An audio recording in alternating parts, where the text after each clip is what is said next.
आम खबर शामिल करेंगे। केपी हुकूमत का आइंदा माली साल का बजट वफाक से कबल पेश करने का फैसला। 24 मई को सुबह 11 बजे सुबह काबीना, 3 बजे इसम्बली इजलास होगा। लामे के मुताबिक इजलास में आइंदा माली साल के अखराजात फाइनेंस बिल की मंजूरी दी जाएगी। बजट की समरी की मंजूरी वजीर आला ने दे दी। महकमा खजाना का मरासला अपडेट करें आपको। केपी हुकूमत का आइंदा माली साल का बजट वफाक से कबल पेश करने का फैसला।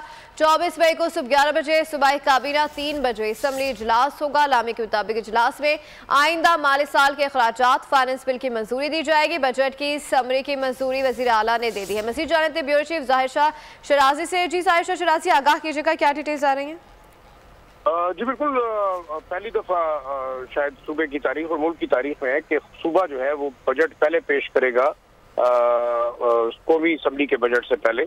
और ये जो खैबर पख्तूनख्वा हुकूमत ने फैसला किया है, बकौल उनके ये बजट 24 मई को इजलास पेश किया जाएगा। इससे पहले जो है वो बाकायदा जो है वो काबीना इस तमाम बजट की मंजूरी देगी। आइंदा माली साल के अखराजात, इख्तियारियात, तरक्याती बजट और साथ साथ फाइनेंस बिल की मंजूरी देने के बाद 24 तारीख को जो है वो सूबाई वजीर खजाना बिल असम्बली के अंदर पेश करेंगे और बिल जो है उसके पास होने के बाद बाकायदा बजट को मंजूर किया जाएगा।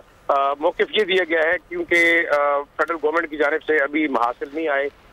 10% सिर्फ रेवेन्यू जो है खैबर पख्तूनख्वा वो अपना इस्तेमाल करता है बजट में।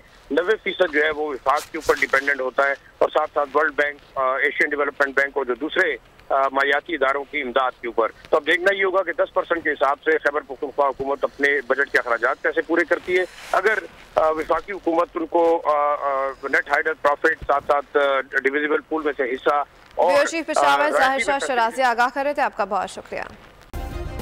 सब्सक्राइब करें और बेल दबाएं ताकि कोई खबर रह न जाए।